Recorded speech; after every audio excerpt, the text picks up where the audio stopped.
Assalamualaikum warahmatullahi wabarakatuh. Perkenalkan, nama saya Ayu Andriani dengan NIM 19233021 jurusan Manajemen Pajak. Tujuan saya membuat video ini adalah untuk memenuhi tugas mata kuliah Manajemen Keuangan 2. Di sini saya akan menyampaikan apa saja yang saya pelajari di Manajemen Keuangan 1 pada semester lalu. Baiklah, yang pertama yaitu pengertian manajemen keuangan. Manajemen keuangan meliputi semua aktivitas yang berhubungan dengan usaha, mendapatkan dana yang dibutuhkan perusahaan, serta menggunakan dana atau mengalokasikan dana tersebut secara efisien dan efektif guna mencapai tujuan perusahaan. Manajemen keuangan adalah kegiatan perencanaan, pengelolaan, penyimpanan, serta pengendalian dana dan aset yang dimiliki suatu perusahaan.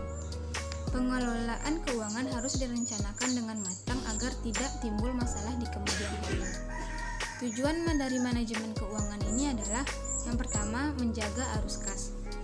Dalam sebuah perusahaan, keluar masuknya uang kas harus dipantau terus-menerus agar tidak terjadi pengeluaran yang membengkak yang dapat mengakibatkan kerugian pada perusahaan.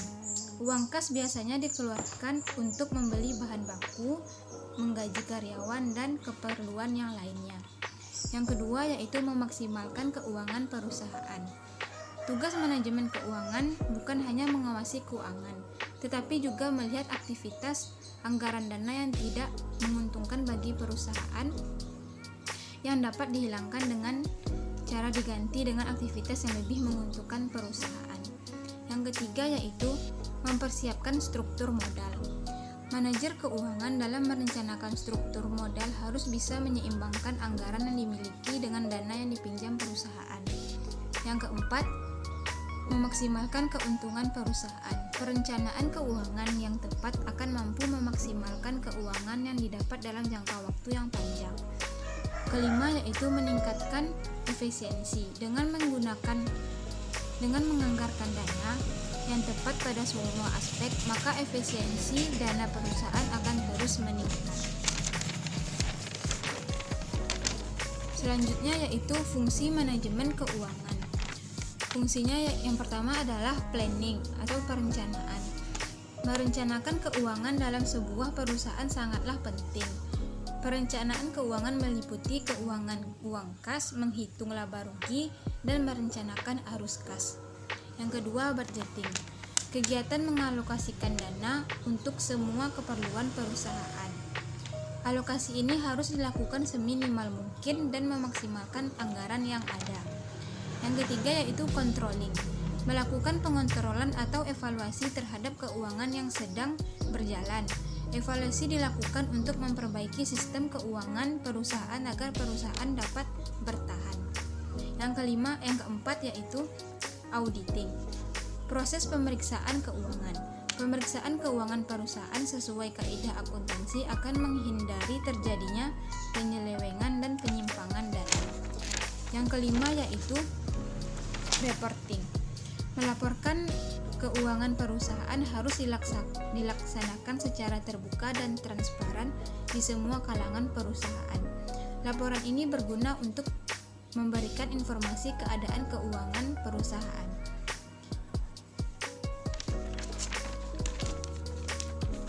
Selanjutnya yaitu ruang lingkup manajemen keuangan. Yang pertama, keputusan investasi, termasuk investasi dalam aset tetap atau dapat disebut juga dengan penganggaran modal.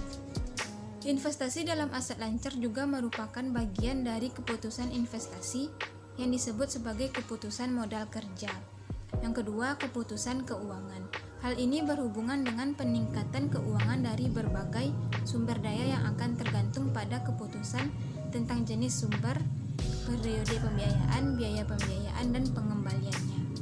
Yang ketiga yaitu keputusan dividen. Manajer keuangan harus mengambil keputusan sehubungan dengan distribusi laba bersih. Laba bersih umumnya dibagi menjadi dua. Yang pertama, dividen untuk pemegang saham atau dividen dan persentase. Yang kedua yaitu saldo laba atau jumlah laba ditahan harus disesuaikan karena ini akan bergantung pada rencana ekspansi dan diversifikasi perusahaan. Selanjutnya yaitu laporan keuangan dan aliran kas. Pengertian laporan keuangan. Laporan keuangan menjawab kebutuhan informasi tentang kondisi dan kinerja keuangan perusahaan selama satu periode tertentu. Melalui analisis laporan keuangan, manajemen bisa mengevaluasi dan menentukan langkah-langkah untuk perbaikan kinerja perusahaan. Laporan keuangan arus kas memiliki pengertian sebagai laporan keuangan yang menyajikan informasi tentang penerimaan dan pengeluaran kas suatu perusahaan selama suatu periode. Siapa saja pengguna laporan keuangan? Ada dua kelompok besar pengguna laporan keuangan. Yang pertama yaitu pengguna internal seperti para manajer, CEO maupun auditor internal dalam perusahaan. Yang kedua pengguna eksternal seperti kreditor, pemegang saham,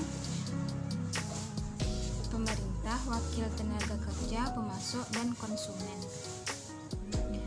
Aktivitas bisnis dan laporan keuangan. Ada 4 aktivitas bisnis dan laporan keuangan, yaitu yang pertama aktivitas perencanaan, yang kedua aktivitas pendanaan, yang ketiga aktivitas investasi, yang keempat aktivitas operasi. Selanjutnya yaitu ada 4 macam jenis laporan keuangan. Yang pertama yaitu neraca. Neraca adalah jenis laporan keuangan yang memuat informasi tentang posisi finansial sebuah perusahaan pada waktu tertentu. Dalam neraca terdapat 2 komponen utama, yaitu bagian aset dan bagian kewajiban dan ekuitas. Yang kedua yaitu laporan laba rugi. Laporan laba rugi merupakan rangkuman kinerja operasional perusahaan dalam suatu periode waktu. Dalam laporan laba rugi bisa diperoleh informasi mengenai semua pendapatan, biaya, serta laba ataupun rugi perusahaan pada suatu periode akuntansi. Dalam laporan laba rugi ini dicantumkan informasi lain seperti laba per lembar saham. Yang ketiga yaitu laporan perubahan ekuitas. Berisi informasi tentang perubahan yang terjadi pada pos-pos akuntansi yang membentuk ekuitas perusahaan.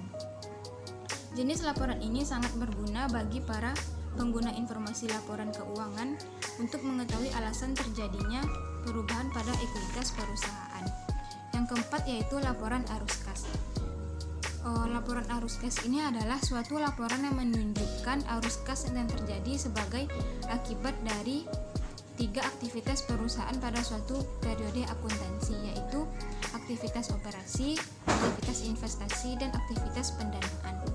Kelemahan dalam laporan keuangan ini adalah yang pertama, kelemahan dalam ekspresi moneter, yang kedua, kelemahan dalam faktor inflasi, yang ketiga penyederhanaan dalam ringkasan, yang keempat pembenturan kepentingan dalam pelaporan informasi laporan keuangan, dan yang kelima perbedaan asumsi dalam pelaporan akuntansi. Adapun tujuan dari laporan arus kas ini adalah kemampuan entitas dalam mendapatkan arus kas, transaksi investasi dan pendanaan kas, kemampuan entitas untuk membayar dividen dan kewajiban, keterangan atas perbedaan antara angka laba bersih dan kas bersih. Selanjutnya yaitu manfaat laporan arus kas.